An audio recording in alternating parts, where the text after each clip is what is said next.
So, as you guys might know, there has been a series on Netflix called Squid Game that has been literally going wild. Like, it's so popular right now. So, one of these games they managed to create and make was the glass stepping stone. So,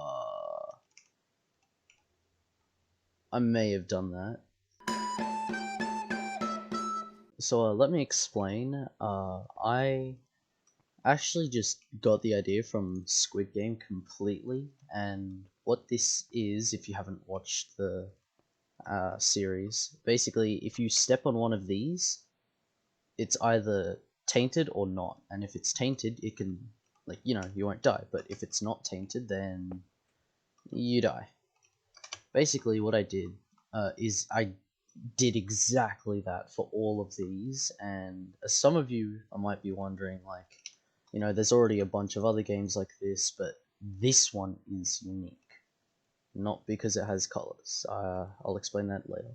But the reason why this is unique is because it actually functions without me having to do anything. Like, it completely resets by itself, and it can actually detect whether or not you die or not.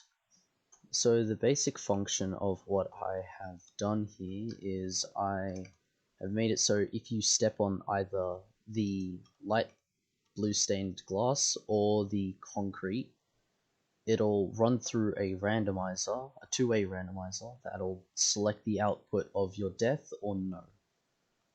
Basically, yeah, there's, oh, yeah, so you can see as I do this, it'll select if I die or not. And this is how complicated it is. All of this, all this, and all of this, all of that as well, is just to make this game function. Now, the reason why it's run on a randomizer and this will not be the same output every single time, well, let me explain real quick. So, let's just take these two, the light glass and the concrete, right? These both run into randomizers and will detect the output. The red and green are only there so I can, like, differentiate, and it makes it much easier for me to play and or just basically do. So the problem with the randomizer that I had troubles with is that if you go on here and this one will select death, there's a chance for this one to also select death.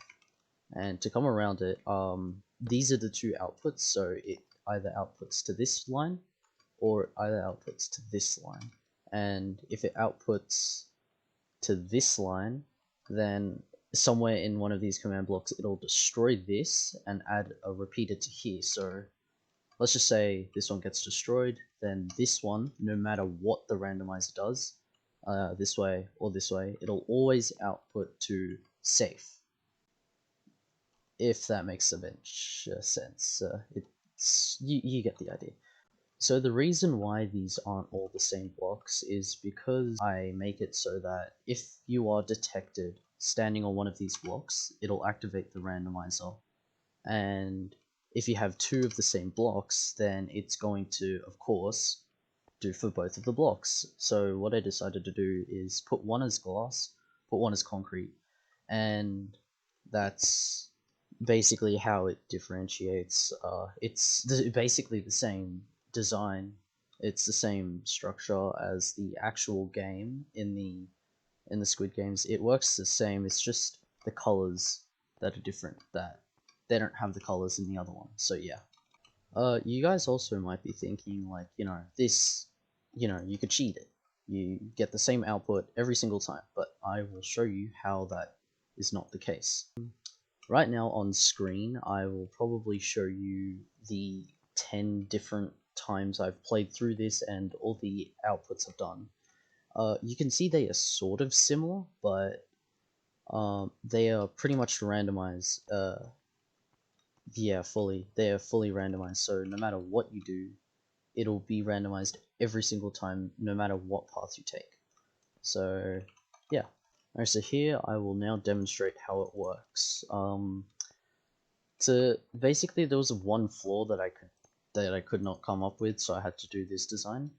The randomizer is slow, so you can't. I made it so that you can't jump for 1 second as soon as you touch any of these blocks. Like, let's just say I'm spamming the jump button, but I die.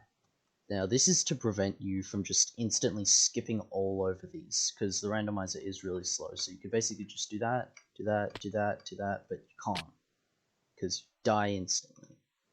Now, the way I did this, I just gave myself jump boost like 200, so you can't jump with it. So you can see now I'm jumping, but as soon as I step on one of these, I can't be able to jump. Oh, and I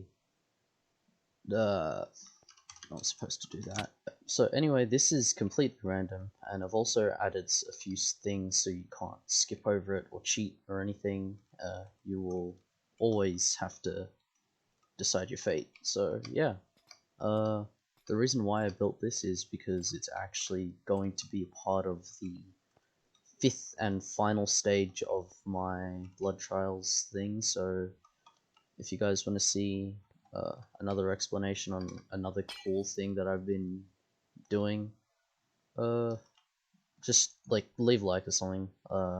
Now, I don't know if you guys want this or not, but I'm really sorry I cannot do a world download just because it was built in the same map as this, because I am also planning, as I said before, to make it part of the Blood Trials 2, and I don't want to spoil anything.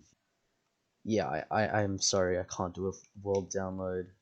And if you guys want to know the commands that I did, the most important one you'd want to know is one of these ones, where the execute, if you're standing on the block, then it'll run and set another block, but you can change this set block to something different.